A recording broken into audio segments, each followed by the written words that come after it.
Noches. Muchísimas gracias, licenciada Carly Belches, por tan linda presentación que ha tenido para con mi persona. Quiero comenzar agradeciendo la presencia de todos ustedes, porque en estos tiempos tan difíciles, como se le ha rotulado de una nueva normalidad, es muy difícil convocar a tantos y diversos profesionales que sientan la necesidad, que sientan esa expectativa que a través de la labor de un equipo extraordinario, podamos los que estamos aquí y los que me antecedieron, algo que pensar, algo que decir, algo que aprender y sobre todo, como me enseñó mi maestro Alvarado Belloso, algo que repensar. Siempre tenemos algo que repensar en relación a todos los ámbitos en los que nos desempeñamos. Es por eso que mis primeras palabras de gratitud para todos ustedes, puesto que esto no solamente es una muestra de grandeza humana, sino también de una humildad académica. Asimismo, quiero agradecer la presencia o agradecer al servicio de psiquiatría del Hospital Regional Honorio Delgado, a Psicoperú, a Avanza, por haber elaborado este espacio académico de carácter multidisciplinario a fin de conmemorar el 45º aniversario del servicio de psiquiatría del Hospital Regional Honorio Delgado. Y nos permite estar juntos, aunque virtualmente, para celebrar este tan importante homenaje para dicho servicio. Por tanto, mis palabras de afecto para sus profesionales y mis grandes abrazos y felicitaciones. En otro orden de ideas, con esta pandemia que ha conmocionado a diversas personas en todo el mundo, por un lado, ha creado o se ha vislumbrado problemas que ya existían y por otro lado, se ha vislumbrado o se ha hecho más notorio problemas que nunca existían, ¿no? Y que recién ha dado su génesis, ¿no? De estos problemas. Es por ello que mi ponencia le he intitulado La constitucionalización de la salud mental en las víctimas de violencia contra la mujer, personal de salud como grupo de riesgo en tiempos de pandemia. Sin duda alguna, los estados están pasando por una mutación de un estado legal de derecho hacia un estado constitucional de derecho, por el cual los principios, los derechos y los valores constitucionales se han repotenciado. En otras palabras, a partir del artículo o la disposición número 1 de nuestra Constitución, se empieza a dibujar todo el ordenamiento jurídico peruano. Es decir, que el principio derecho, dignidad, se ha repotenciado. De igual forma, el derecho a la salud no ha sido ajeno a esta repotenciación, a esta mutación que han tenido los derechos fundamentales. Es así que el derecho en la categoría del derecho a la salud mental ha tomado relevancia, ha tomado una nueva posición por la cual ha debido tomar hace muchísimo tiempo, pero que a través de este Estado constitucional de derecho recién se le ha dado el lugar que debió tener. Máxime cuando la labor de todo el personal que integra un servicio de psiquiatría es muy arduo, puesto que el daño psíquico psicológico que en algunas personas puede incidir más, puede ser más gravoso que para ciertas u otras personas que un daño físico. Y tenemos que mencionar que no solamente este daño psíquico, psicológico que va a sufrir la persona, va a ser un viraje de 360 grados solo para el paciente, sino que también para su entorno familiar. Y eso hay que comprenderlo, para el entorno familiar. Ahora bien, el derecho a la salud en general tiene una protección bidimensional. Por un lado, tenemos la protección a través de la vía constitucional, ergo, el proceso constitucional de amparo, que sirve para reponer las cosas al estado anterior cuando se ha vulnerado un derecho fundamental, en este caso, el derecho a la salud. Ergo, el derecho a la salud mental. Y por un segundo término, tenemos el derecho o la vía judicial, que es la vía ordinaria, en estricto el derecho penal para sancionar al sujeto de derecho que ha cometido la transgresión del derecho fundamental a la salud y ha ocasionado el daño en la psiquis de la persona. En stricto sensu, en nuestra ponencia, ¿no? El derecho a la salud mental de la mujer por su condición de tal. Cabe recordar que a través del Decreto Supremo número 044-2020-PCM y sus diversas modificatorias, se declaró el estado de emergencia nacional y se dispuso el aislamiento social obligatorio, más conocido por todos nosotros como la cuarentena, por las graves circunstancias que afectan la vida de la nación por consecuencia del brote de la COVID-19. En ese escenario, en ese panorama, se iba a evidenciar consecuencias tanto positivas como negativas, puesto que era imprescindible, era casi obligatorio que las familias vivan y convivan las 24 horas del día. Y estas consecuencias iban a ser, en primer término, positivas y en segundo término, negativas. Explicándome.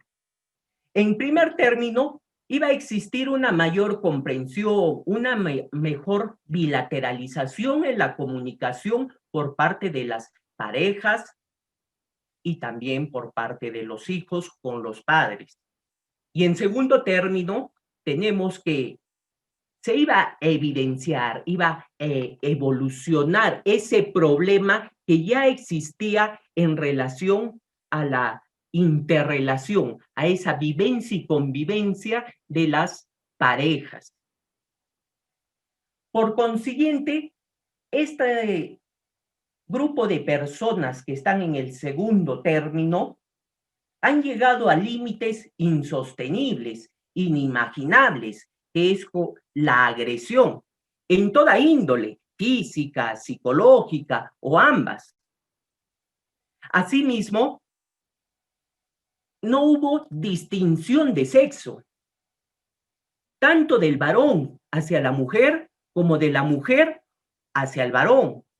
o en el lado de la supuesta e inequívoca igualdad de género, ¿no? Se han producido agresiones mutuas,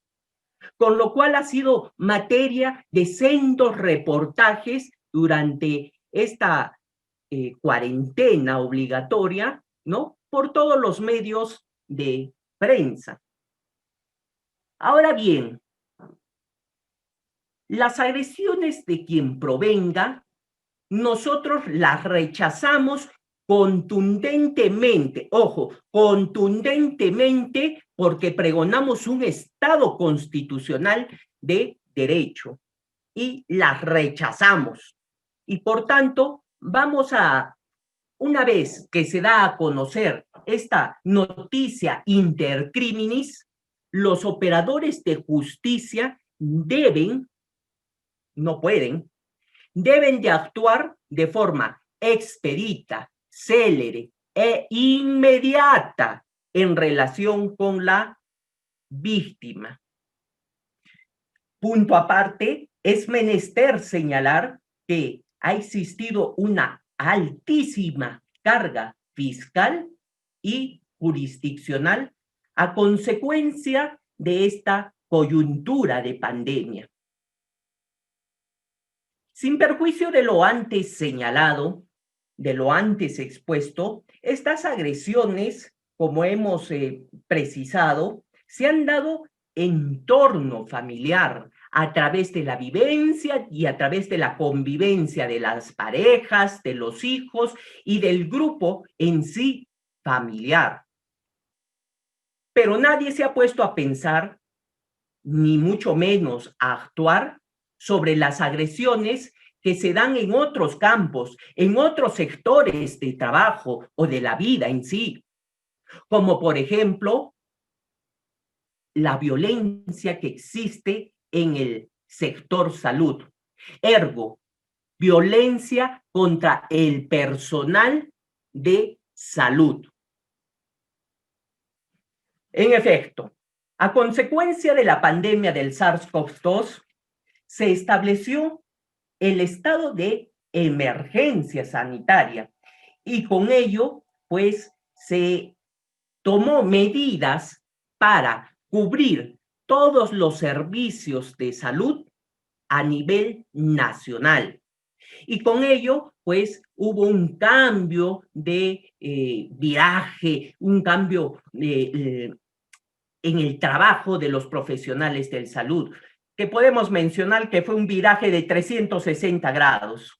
En otras palabras, por necesidad de servicio y o por políticas internas de los nosocomios,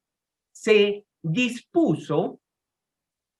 crear nuevos horarios laborales a fin de que el personal de salud concurra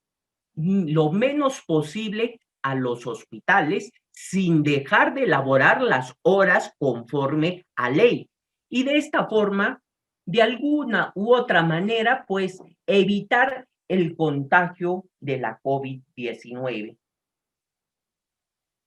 Por consiguiente, este viraje de 360 grados en el horario del personal de salud trajo como efecto que los profesionales, el personal de salud, pues se interrelacione, conviva más horas de las que usualmente lo hacían. Y de esta forma iba a aflorar, iba a crecer o a ahondarse problemas que se pudieron dar o que simplemente estaban en la génesis a través de esta coyuntura de pandemia. Y como toda relación, como bien sabemos, una relación social va a crearse siempre conflictos de toda índole. En rigor de verdad, un conflicto intersubjetivo de intereses. Pero yéndonos al campo materia de nuestra ponencia, se han reflejado afirmaciones contrarias a la moral, a las buenas costumbres, o en pocas palabras, afirmaciones indecentes para con los profesionales de la salud. Por otra parte, ¿no? La mujer agredida, la dama agredida, en primer término lo ha tomado como una picardía, como una broma, ¿no? Como algo normal en esta sociedad machista que es, ¿no?, muy acentuada en Latinoamérica. Y las mujeres que han sentido algún tipo de incomodidad, en rigor de verdad, una afectación, han tomado la decisión de ocultarlo mediante la sombra del silencio. O como dicen las mujeres agredidas, y cito, prefiero no agrandar el problema, prefiero que las cosas queden aquí. Ergo, es algo y es una decisión totalmente equívoca, puesto que esto es como pólvora en pasto seco, porque las agresiones van a ser continuas. Si bien es cierto, no van a ser ya en el entorno familiar, pues van a ser en el entorno laboral. Y es donde nosotros como personas, como seres humanos, pasamos quizás mucho más tiempo que en nuestro hogar. Sin embargo, hay que precisar que estas propuestas que realizaban o que realizan los servidores de la salud llegan a puntos totalmente inimaginables, que ocultan a través del disfraz hecho a medida, como broma, como picardía, que llevan en el fondo la naturaleza de una contraprestación en relación a realizar un trabajo por el cual todos nosotros como ciudadanos peruanos remuneramos esa labor como profesional de la salud, puesto que esto es cíclico entre todos nosotros y que en definitiva resulta ser una agresión, simplemente disfrazada, pero en definitiva una agresión. En este contexto, únicamente nos queda señalar que este personal de salud, en estricto un varón, porque estamos hablando de agresiones contra la mujer por personal de salud, ha perdido la brújula de la sensatez, los principios, los valores, la carga axiológica, tanto como persona y máxime como profesional de la salud. Y por tanto, hay que dejar bien en claro, no deben ni pueden ningún servidor solicitar una contraprestación de cualquier naturaleza a su compañera o a su jefe superior inmediato. Y si lo hacen, son pasibles de, por un lado, iniciarles un procedimiento administrativo sancionador por una falta gravísima, gravísima, señores. Y por otro lado, de instar ante la sede fiscal y posteriori ante la sede jurisdiccional por un presunto delito. En ese contexto de enfrentarnos a un hecho de esta naturaleza como es la agresión en contra de las mujeres, la quejosa va a ser víctima de agresión. En rigor de verdad, en el ámbito laboral usualmente es una agresión psicológica. Por lo tanto, hay que precisar para el conocimiento de todos y de todas ustedes que lo primero que debe de hacer la víctima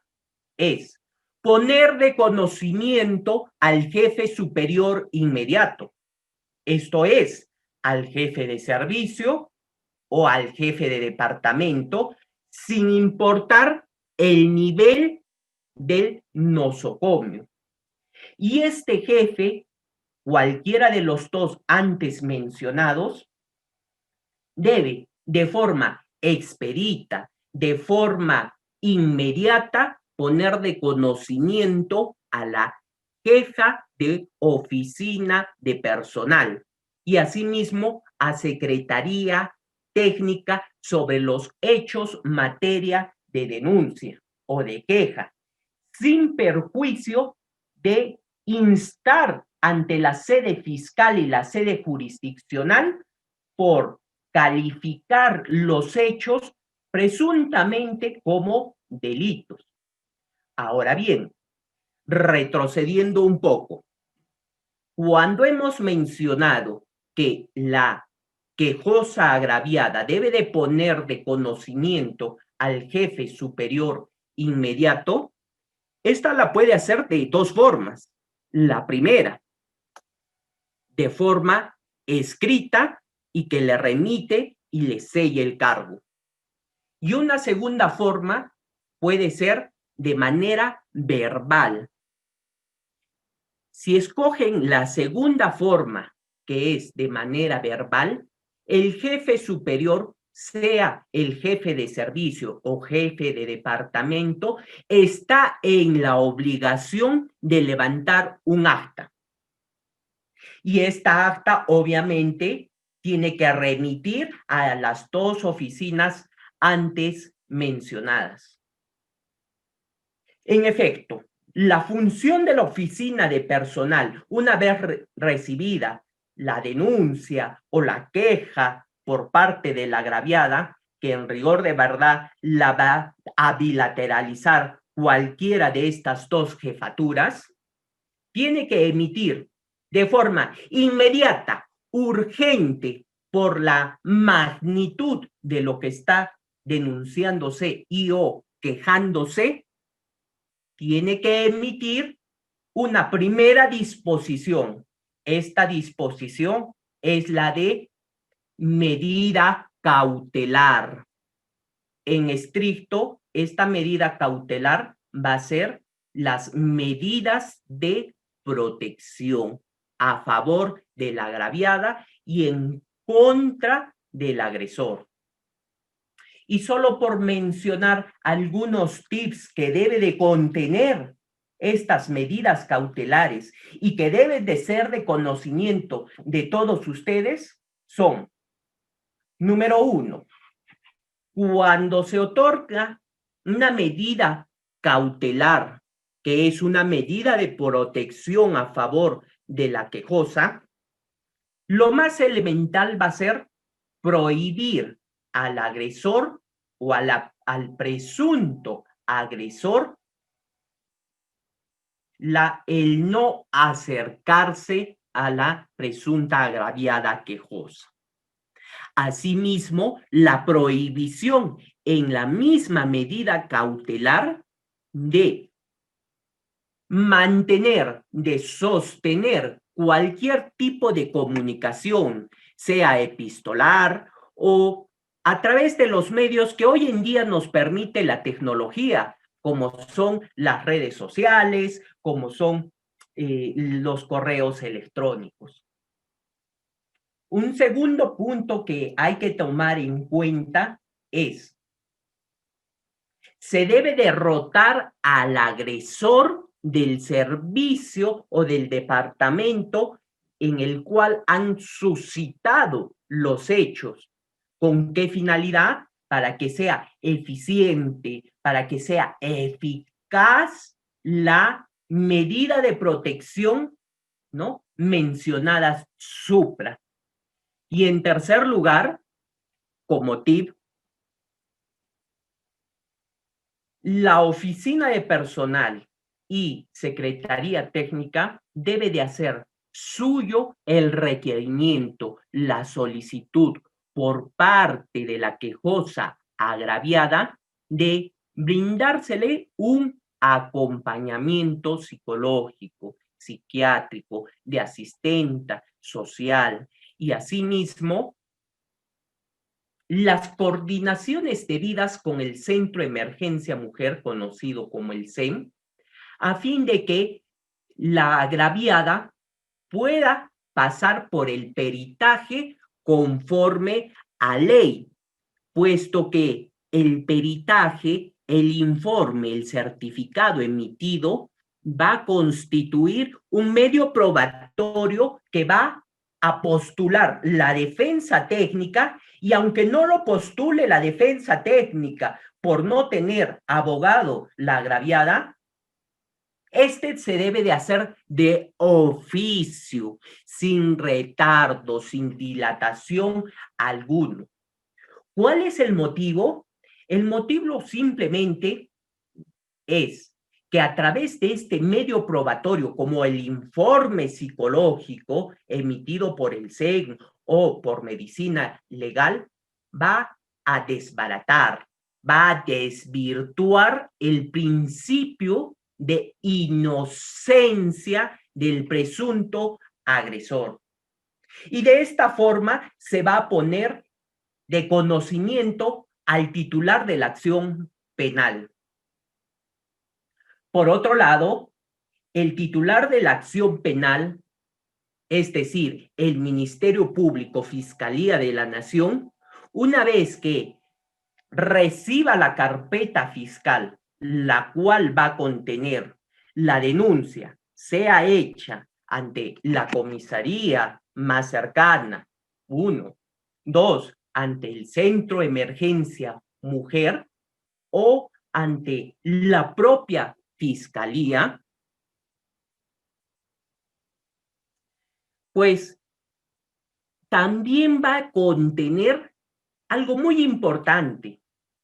que es el medio probatorio que hemos mencionado, el peritaje, sea por el Centro de Emergencia Mujer, SEM, o sea por medicina legal que pertenece al Ministerio Público. Y estos entes de salud van a regirse para emitir un informe bajo los parámetros de las guías establecidas por la Fiscalía de la Nación.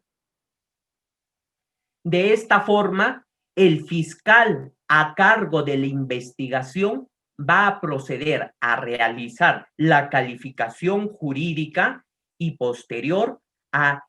iniciar o aperturar la investigación preliminar por el presunto o por la presunta comisión del delito, ojo, contra la vida, el cuerpo y la salud en la modalidad de agresiones, tanto físicas, psicológicas o ambas. En stricto sensu, en nuestra ponencia, agresiones psicológicas contra las mujeres por la condición de tal. Por consiguiente, el titular de la acción penal, una vez recabado todos los medios probatorios y todos los actos investigativos como órgano técnico de una investigación, va a proceder a la acusación directa, a la acusación fiscal ante el Poder Judicial de la jurisdicción correspondiente. Como resultado de lo expuesto hasta este momento, estamos ya en la posibilidad de comprender de una forma panorámica este tipo de agresiones que en rigor de verdad vienen a constituir delitos y que opera para cualquier ciudadano. En stricto sensu, para el personal de salud, el cual es un grupo de riesgo altamente calificado, no solamente por mí, sino por organismos internacionales que han hecho sendos estudios. Al respecto, la experiencia nos permite afirmar lamentablemente que un procedimiento administrativo disciplinario para sancionar a un servidor de la salud que ha cometido una agresión en contra de una mujer por su condición de tal, nunca va a poder ser como un proceso judicial, puesto que esto va a estar vetado de la idea de la concepción de nosotros los abogados, puesto que esto va a ser totalmente imposible. Y lo quiero clarificar de una manera magistral y voy a hacer mías las palabras de mi maestro Alvarado Belloso, argentino, exponente del garantismo procesal a nivel iberoamericano, que señala que el juez está investido, o el magistrado está investido por tres características principales, que son la independencia, la imparcialidad, que todos alguna vez hemos escuchado, y que le agregamos la imparcialidad, es decir, que el juez no va a realizar lo que están obligados de realizar, las tareas de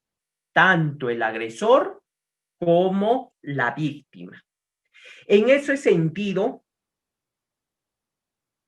he ilustrado de una forma magistral cuál va a ser la diferencia que a posteriori vamos a mencionar. Y que obviamente con estas características que hemos precisado, la autoridad administrativa, a través de un procedimiento administrativo disciplinario, nunca las va a poder reunir, definitivamente, sin dejar de señalar un dato muy importante y que ustedes, a través del ejercicio de la profesión, lo deben de saber y conocer muy bien, que Secretaría Técnica y la Oficina de Personal no pueden reunir las características antes mencionadas por el maestro Alvarado Belloso por dos razones. La primera, porque no son magistrados y no tienen la calidad de dicha autoridad, investidos de las tres características antes mencionados. Y en segundo punto, que va a ser en relación al primero y que va a romper todo el esquema y por eso se le va a denominar un procedimiento, es que tanto Secretaría Técnica como la Oficina de Personal van a ser designados estos servidores a través de la gestión de turno y no por meritocracia, algo muy importante. No obstante, somos de la idea inequívoca, ojo, de la idea inequívoca que estos servidores de estas dos oficinas antes mencionadas tienen que actuar a través de carga axiológica, principios, a través de la Constitución y no van a ser mella en relación a la postulación del cargo que ostentan como autoridad administrativa en las disposiciones que emanen en un procedimiento administrativo disciplinario,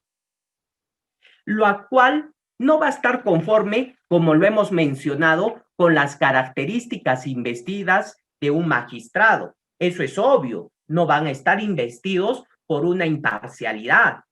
puesto que están supeditados a la gestión de turno, sea la dirección general o sea a la gerencia de la red asistencial, según la institución de salud en la cual estemos en el escenario de una agresión.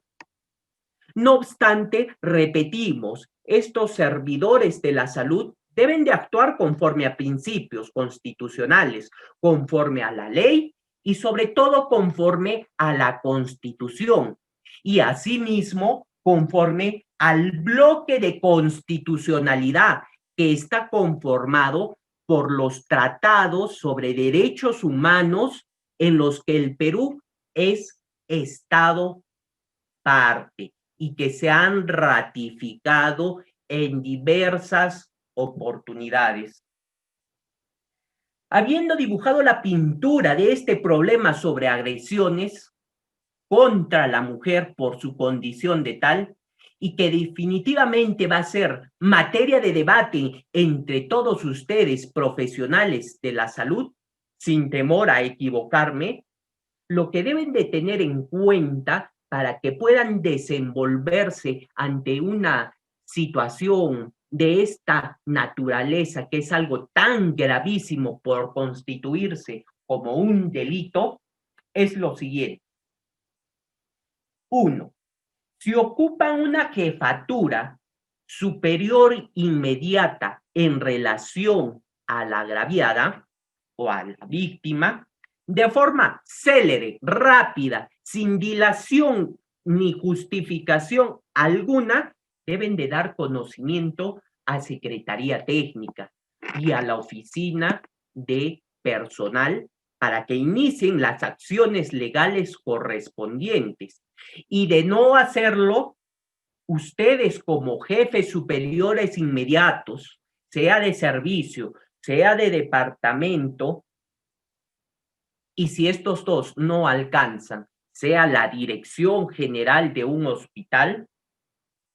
de cualquier institución, son pasibles de iniciarles un procedimiento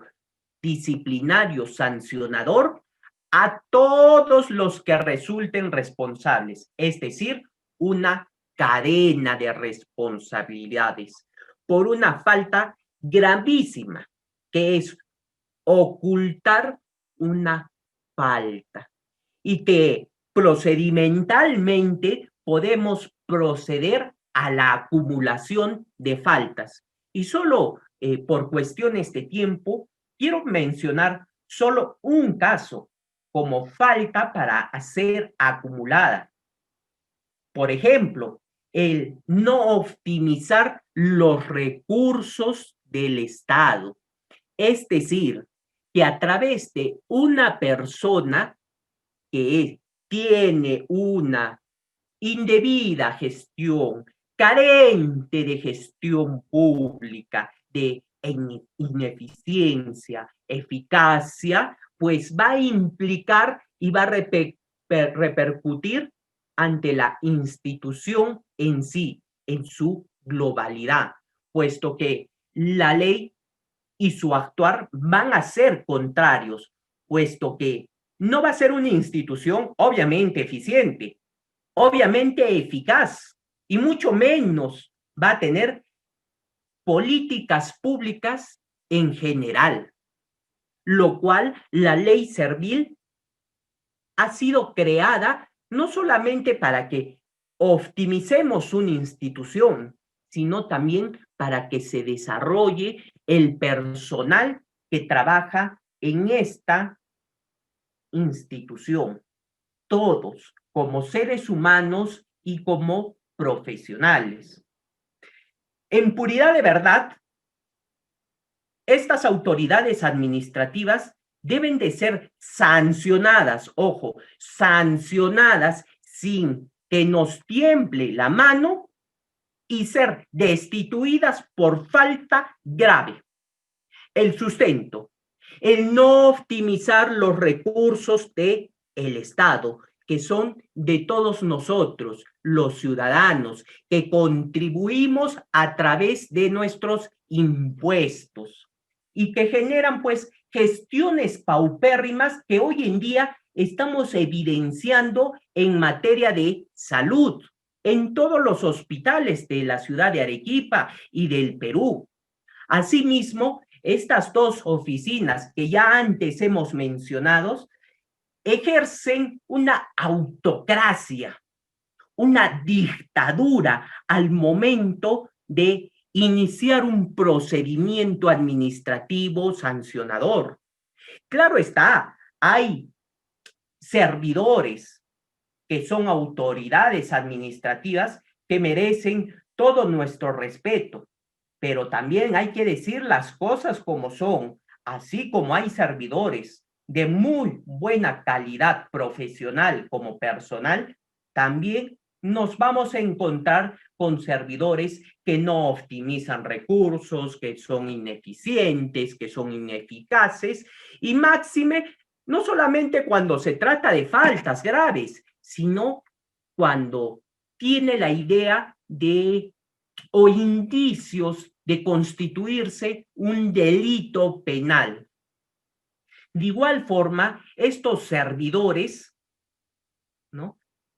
son materia de denuncia ante la Fiscalía Penal de turno por la presunta omisión de funciones, presunto ocultamiento del delito de agresiones contra las mujeres por su condición de tal.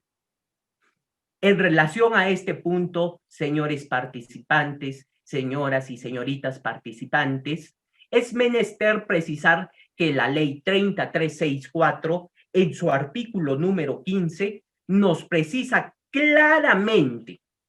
los profesionales de la salud y de la educación deben, ojo, deben, no dice puede, deben denunciar los casos de violencia contra la mujer que han tomado conocimiento a través de su desempeño profesional. Repetimos, deben, no pueden. Es decir, es una obligación que tienen los profesionales de la salud en este caso. Segundo tip para todos ustedes: de ser el profesional agredido, el ser la víctima y haber puesto de conocimiento conforme a ley, ¿no? No saltándose la jerarquía de las personas y siendo muy respetuosos de nuestro ordenamiento constitucional, y dan conocimiento a todos los órganos, a todos los estamentos, a todas las jefaturas, y no reciben ni el acompañamiento psicológico que solicitaron y que ni siquiera se debería solicitar a través de la defensa técnica, sino que debería ser de oficio. Y asimismo, no reciben las coordinaciones que se debieron hacer con el Centro Emergencia Mujer por los hechos que presuntamente resultan ser un delito. Les recomiendo que inmediatamente recurran a la comisaría más cercana. Segundo, al Centro de Emergencia Mujer o, en su defecto, ante la Fiscalía del Distrito Fiscal de su ciudad. En ese sentido, se les va a oficiar y ustedes van a llevar dicho oficio, dicho documento, para que se les realice el peritaje, medio probatorio muy importante. Se les va a realizar el peritaje psicológico, sea por el Centro de Emergencia Mujer o sea por medicina legal. Y de esta forma se le va a brindar medidas de protección. Ojo, pero ya no de índole administrativo, que va a ser, como puede ser dado por Secretaría Técnica o, en rigor de verdad, por la Oficina de Personal del Nosocomio, que vendrían a ser medidas de prohibición, medida cautelar, ¿no?, a través de las autoridades administrativas, sino que van a tener una vasta y una peana sobre la judicialidad. Es decir, van a ser medidas de protección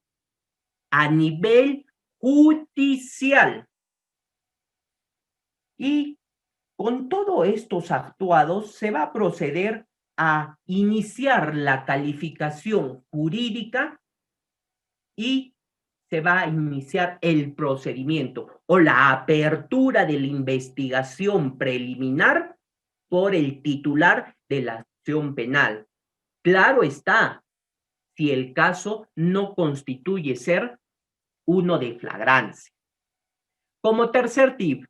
de encontrarse con autoridades administrativas que durante el interín del procedimiento administrativo disciplinario, de una u otra forma están incumpliendo sus funciones, como lo hemos mencionado supra, son pasibles de una queja administrativa con la solicitud de destitución, y por otro lado son susceptibles de instar ante la sede fiscal y ante la sede jurisdiccional. Como cuarto punto principal, y quiero que tomen conciencia y que me escuchen claramente sobre este punto que voy a mencionar. Ahora bien, en la práctica, la oficina de personal, la oficina de secretaría técnica, en ciertos nosocomios de nuestra ciudad, y también debe ser réplica a nivel nacional, cometen, entre comillas, graves errores. Estos servidores, si bien es cierto, no cumplen con el rango de ser magistrados y con las características de ser investidos como la imparcialidad, imparcialidad e independencia, estos deben de actuar conforme a la ley de leyes, es decir, conforme a la Constitución, puesto que nos encontramos en un Estado constitucional de derecho. Como hemos mencionado, se han repotenciado los principios, los valores, el bloque de constitucionalidad para que todos vivamos de una forma tranquila, con paz, que son también derechos fundamentales y que los conflictos intersubjetivos de intereses sean resueltos de una forma pacífica, es decir, una heterocomposición pacífica. Asimismo, otro problemita, entre comillas, que hemos evidenciado con la praxis profesional es que lamentablemente estos servidores de las oficinas antes mencionadas no tienen la hidalguía, ni siquiera tienen la hidalguía de reconocer los errores que han cometido durante las disposiciones que han emanado durante el procedimiento administrativo sancionador. Porque a pesar que se les remite sendos escritos con la finalidad de que procedan a la rectificación, a la aclaración de las disposiciones que no cumplen obviamente la calidad ni la idoneidad, puesto que estos nunca lo hacen. O contrario sensu, postulamos la teoría de que estas oficinas laboran presuntamente bajo intereses subalternos, subordinados. Y no lo digo yo, sino que simplemente emanan de los expedientes administrativos por el comportamiento procedimental. Y me permito aquí mencionar algunos errores, los más garrafales y que nunca proceden a la rectificación, a la aclaración, para que no precisen que yo estoy hablando sin sustento legal, fáctico, jurídico. Por ejemplo, errores entre comillas, al señalar los apercibimientos. Esto es, si dentro de la medida cautelar, que viene a ser una medida de protección, se va a prohibir al presunto agresor el acercarse a la agraviada y de no comunicarse también con la agraviada,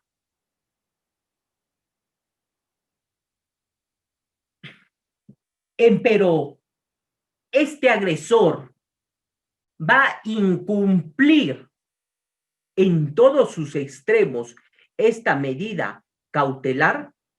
lamentablemente les tengo que decir que no se va a poder accionar jurídicamente,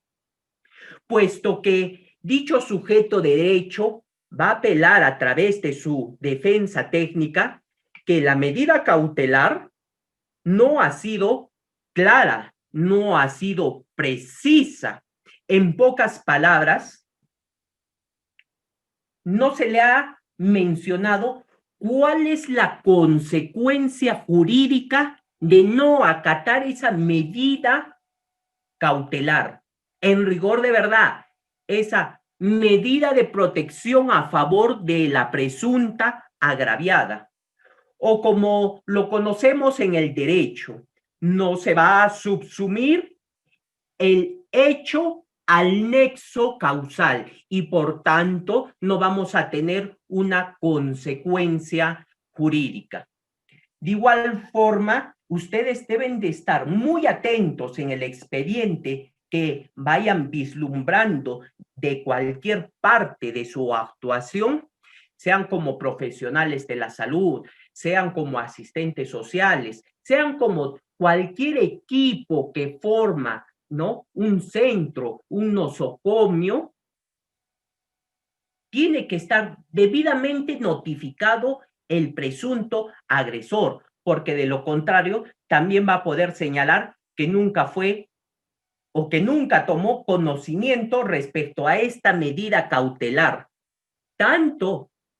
a nivel administrativo y si se da mucho más a nivel judicial. Y es difícil de comprobar, ¿no? Porque existen artilugios contrarios al derecho que van a impedir accionar jurídicamente. Y obviamente, si no son investigadores las autoridades administrativas, pues va a ser, no va a ser plausible de una acción legal por parte de la agraviada. Siguiendo con estos errores improcedendo, errores injudicando dentro del procedimiento administrativo disciplinario sancionador, podemos mencionar que a pesar que la quejosa agraviada cumplió con informar conforme a ley a las jefaturas respectivas mediante uno, de forma escrita, o dos, de forma verbal. Claro está, mediante un acta que se ha levantado ante el jefe superior inmediato, sea el jefe de servicio, sea el jefe de departamento u otro que le corresponda, y este servidor sea expedito, celeri y no negligente y proceda a remitir a las oficinas respectivas, se va a contener, se va a tener el peritaje psicológico de la agraviada conforme a ley. Pero aquí hay un dato muy interesante que deben de conocer ustedes como profesionales de la salud, que en la mayoría son los participantes. Es inverosímil leer disposiciones emanadas o emitidas por la autoridad administrativa de un nosocomio que señalen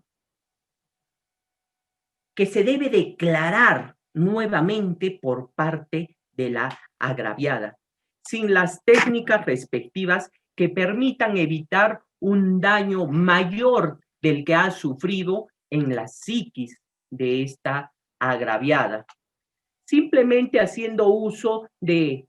nuevas regulaciones, entre comillas, que solo Secretaría Técnica y la Oficina de Personal lo saben. O por decirlo de otra forma, han creado, por no decir, han inventado estas nuevas regulaciones y disponen mediante disposiciones paupérrimas para el derecho que mediante una declaración jurada, la quejosa agraviada proceda a señalar las circunstancias, los hechos y las oportunidades en las cuales se han dado estas conductas que constituirían un presunto delito. En tal sentido, simplemente se puede mencionar que estas malas prácticas contrarias al derecho son abusivas por parte de la autoridad administrativa, porque se está revictimizando a la agraviada, lo cual está totalmente vetado, preguntando u obligando que se ratifique sobre hechos que ya han sido puestos de conocimiento una y otra vez y de forma reiterada, cuantas veces crean por conveniente, por ser autoridades administrativas. Es más, señores, llegan al punto de llamar a las agraviadas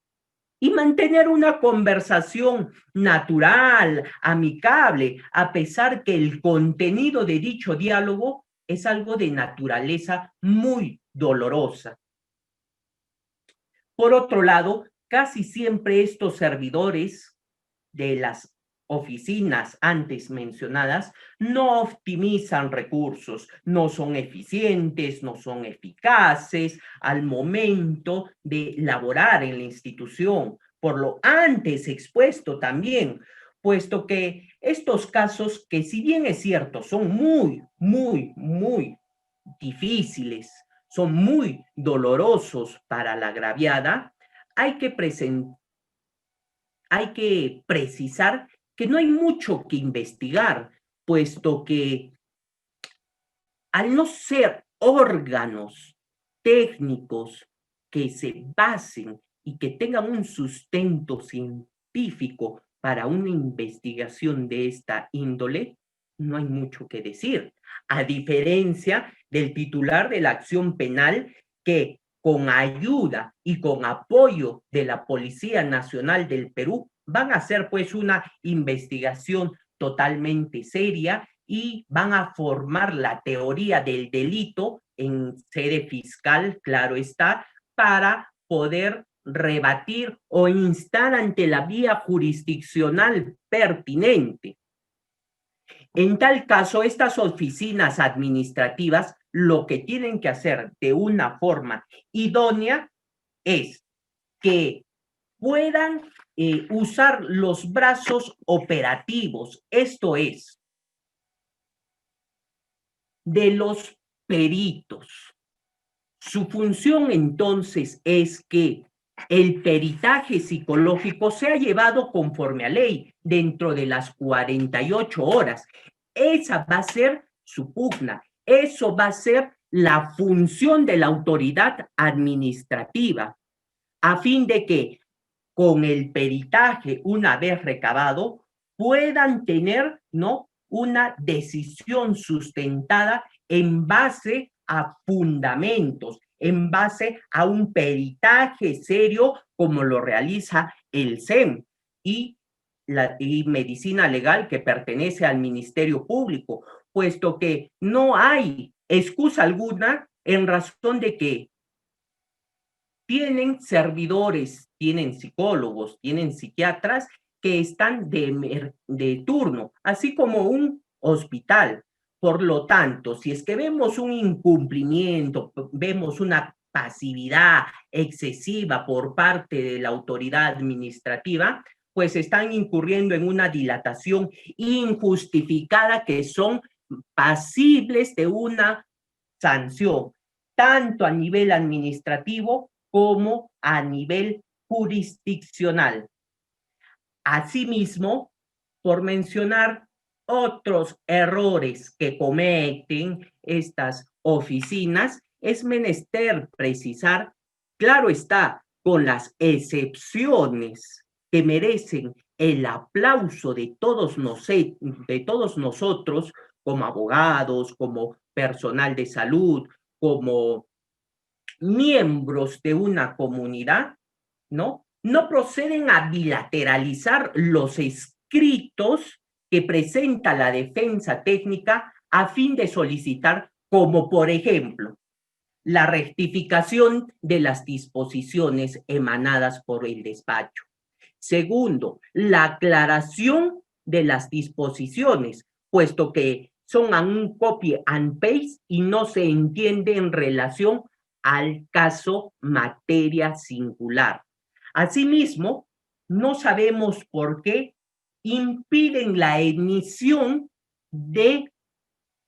el informe o los descargos que ha emitido el presunto agresor, su escalafón y otros documentos que nos permitan ahondar, nos permitan alimentar, abonar la investigación que no solamente puede quedar en sede administrativa, sino que puede ahondar en sede fiscal y por consiguiente buscar una sanción penal en sede jurisdiccional. Asimismo, impiden mediante el silencio, sin contestación alguna, sin causa justificable, el acceso al expediente. Es algo increíble, señores participantes, que impidan el acceso al expediente sobre las actuaciones en las cuales la agraviada y también el presunto agresor deben y tienen derecho a acceder para ejercer sus derechos constitucionales de índole procedimental. Más aún, cuando son disposiciones que no contienen una debida motivación, ¿no? Y que, repetimos, son un copy and paste y todavía mal realizado. Respecto a este punto, es lamentable que estos errores, entre comillas, sean simples equívocos de índole material, máxime cuando la defensa técnica les enmienda la plana a la autoridad administrativa. Lo que logran es algo muy grave, es la violación, es la transgresión de derechos fundamentales. Y solo por mencionar algunos por cuestiones de tiempo, el derecho a la defensa, el derecho a la debida motivación, en general, el derecho al debido proceso, o en otras palabras, el derecho a la protección judicial, término que, si bien es cierto, se usa a nivel supranacional, también lo hemos hecho nuestro a través del bloque de constitucionalidad. O como dice, o como precisa nuestra sagrada Constitución, ¿no? La tutela jurisdiccional efectiva consagrada en el artículo 139 de nuestra Constitución, que, si bien es cierto, es un término, es una terminología que proviene de la instancia judicial, este es hecho extensivo, ojo, extensivo a todos los procedimientos, incluido el administrativo, y que de forma apodíctica el Tribunal Constitucional, nuestro supremo intérprete de la Constitución, en el fundamento jurídico 24 del expediente 3361-2004, acción de amparo en rigor de verdad, proceso constitucional de amparo, ha precisado el derecho a la tutela jurisdiccional efectiva no solo tiene un ámbito de aplicación que se reduce a la sede judicial, se emplea en todo el procedimiento en el que una persona tenga el derecho al respeto, al resguardo mínimo de sus derechos, a fin de que cuando se emita una resolución final en relación a los hechos que se sustenten. Por otro lado, voy a apresurarme ya por el tiempo, yo sé que es una hora complicada, ¿no? Pero permítanme extenderme unos minutos, si fueran tan amables, es que esto debe ser conocimiento de todos ustedes. Otro grave error, entre comillas, es que estas oficinas también obedecen a factores subordinados, a intereses subordinados, no porque lo diga yo, repetimos, sino por la evidencia procedimental que vienen a realizar durante toda la etapa investigativa, que debe durar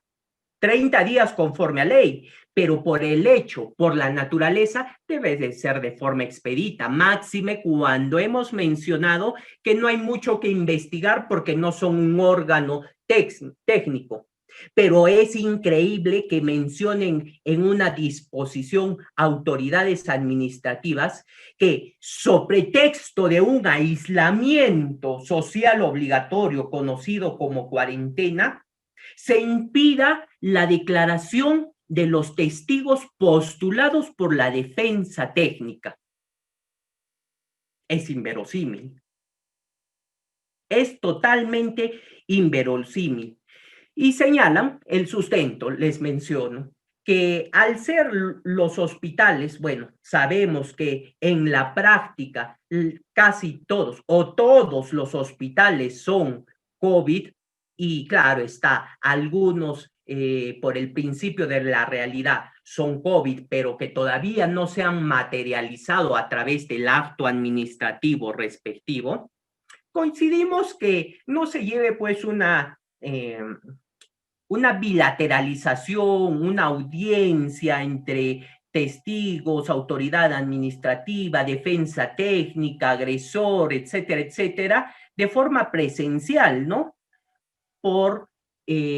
tutelar el derecho a la salud tanto de los agraviados, de los testigos, de la defensa técnica y asimismo de la propia autoridad administrativa. Sin embargo, en las mismas disposiciones emitidas por estos despachos, señalan algo totalmente inverosímil, contrario a derecho y que denigra totalmente a la profesión, a la orden profesional de los colegios de abogados. Y señalan que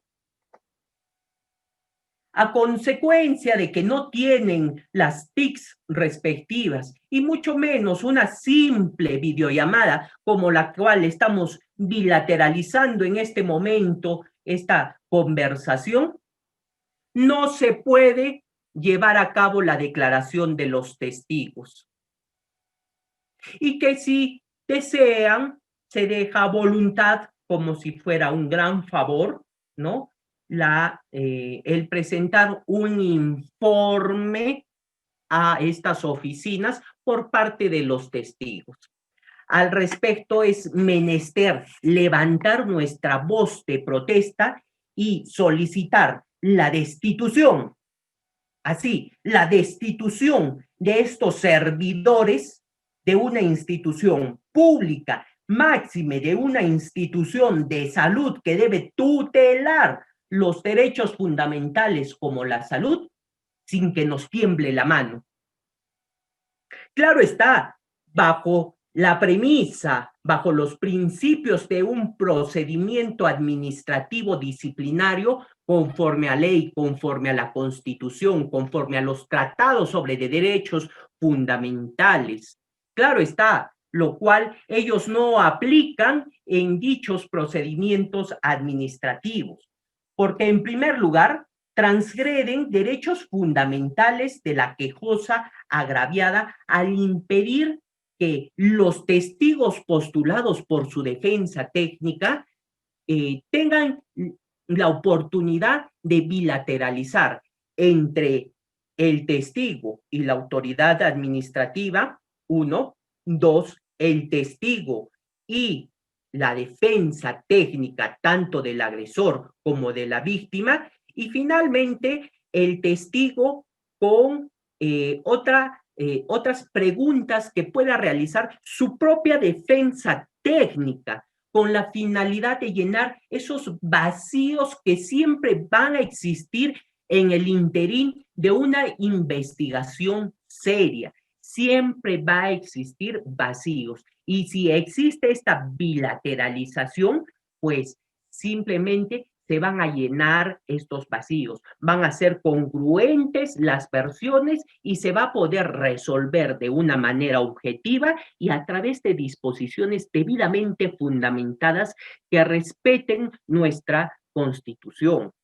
En segundo lugar, y lo peor que hemos visto en la praxis profesional, señores, es impedir, previo a la solicitud de la defensa técnica de la quejosa, el emitir un informe oral a fin de defender las pretensiones de la quejosa agraviada. Máxime si se trata o si se solicita como pretensión la destitución del servidor de salud que ha incurrido en una falta y a su vez en un delito como es la agresión contra las mujeres en su condición de tal. Sin embargo, solo en nuestra realidad se puede ver este tipo de actuares. No obstante, el Perú no es el responsable, no es el culpable, señores, sino que cierto grupo de servidores públicos se sirven del Perú y no actúan conforme a ley. Esto es una respuesta o un ensayo a la respuesta a las preguntas: ¿por qué no se puede actuar de una forma indubitable, de forma correcta, conforme a la ley, conforme a los principios, conforme a la Constitución? ¿Es tan difícil esto, señores? Si queremos cambiar nuestro país, tenemos que iniciar, pero ya, con valores y principios. Y algo muy corto voy a hacerlo, muy corto. A lo mucho demoraré 10 minutos, pero quiero centrar la idea, señores participantes, señoritas y señoras participantes, de lo que venimos a conversar, que es materia no solamente en el ámbito familiar, sino también en el ámbito laboral y en rigor de verdad en todos los ámbitos en donde nos desarrollamos como seres humanos. Dentro de este orden de ideas, es menester recordar que conforme el artículo o conforme al decreto supremo número 004-2019-MIN en su artículo 10, señala que para la valoración de los medios probatorios se deben de observar las premisas de la lógica, la máxima de la experiencia y la ciencia. Asimismo, se deben de admitir y valorar todos los medios probatorios que permitan, ¿no?, inferir o sentar este riesgo, esta necesidad urgente que van a tener la agraviada. Es decir, que no se puede dejar de lado el medio probatorio como el peritaje si en tal caso lo ha postulado, ¿no?, la defensa técnica de un agraviado. Y en concordancia con el artículo número 12 del mismo cuerpo normativo, es algo muy importante lo que voy a señalar y quiero que tomen mucha atención. La sola declaración de la víctima es hábil para desvirtuar la presunción de inocencia. Claro está, bajo razones objetivas que permitan que no sean claras u objetivas las afirmaciones. Ahora bien, el Sistema Nacional de Prevención, de Erradicación, de Sanción contra la Violencia de la Mujer y de los integrantes del grupo familiar está conformado principalmente por diversos ministerios, asimismo por diversos gobiernos locales y regionales. Y estos a su vez deben de cumplir ciertas normatividades consagradas en la ley 30364. Exprofeso, el Ministerio de Salud a través de sus gerezas, a través de sus redes asistenciales según las instituciones de salud que existen en nuestro país, cumplen con promover, con fortalecer programas de promoción, protección, rehabilitación de salud, contribuyendo a lograr el bienestar y el desarrollo de la persona. Asimismo, desarrollan programas para la sensibilización y formación del personal de salud a fin de brindar un mejor servicio de salud. Aquí un momentito, no solamente es formar al profesional de salud, sino también formarlo no solo para brindar un mejor servicio de calidad. Claro está, ese es el kit del asunto, pero a su vez informar, prepararlo, concientizar al personal de salud sobre los hechos, sobre la normatividad vigente, para que sea una defensa y autodefensa si es que se ve inmerso en estos actos de violencia contra la mujer por su condición de tal. Asimismo, vamos a hacer aquí un alto para precisar. El Ministerio de Salud, a través de la Geresa o de las redes asistenciales respectivas, cumple con la erradicación de la violencia contra la mujer por su condición de tal, conforme al Sistema Nacional de Sanción y Prevención, que está constituido como un sistema integral a nivel nacional. Definitivamente la respuesta es no, puesto que si no lo hacen con sus propios colegas, con el propio personal de salud que hace que la institución sea lo que es, nos ponemos a pensar, ¿creen ustedes que van a hacer y a cumplir su rol en relación a una ciudadana de a pie? Ergo, las mujeres están desamparadas, se encuentran en el safari, peor que un proceso judicial de la incertidumbre y de la buena voluntad de las autoridades administrativas para hacer prevalecer sus derechos constitucionales. En atención a lo expuesto, Adrian Hope señala que en todo el mundo, ojo, que en todo el mundo el personal de salud constituye uno de los grupos de mayor riesgo de sufrir violencia en el trabajo. Se sitúa este grupo en los grupos que corren mayor riesgo. Los culpables, ojo, generalmente son los pacientes, son los visitantes, aunque también se dan estas agresiones a través de sus compañeros o a través de sus jefes superiores inmediatos. Esta cuestión no ha sido simplemente algo de momento, sino que lleva estudios de muchísimos años, que a tal punto ha llegado la situación como grave o gravísima, que un grupo de organizaciones internacionales en las que está inmersa la Organización Internacional del Trabajo han elaborado especificaciones estrictas para contrarrestar la violencia en los lugares de trabajo en donde se desempeñan personal de salud. A manera de colofón, sin más quitarles su valioso tiempo, queridos participantes, el flagelo en que vivimos no va a tener como panacea el penalizar todo el comportamiento o todos los comportamientos del ser humano, sino que la verdadera panacea va a ser la educación que brinde el Estado, ojo, desde los primeros inicios de etapa de la vida del varón y de la mujer. Una verdadera educación, tanto en las escuelas como en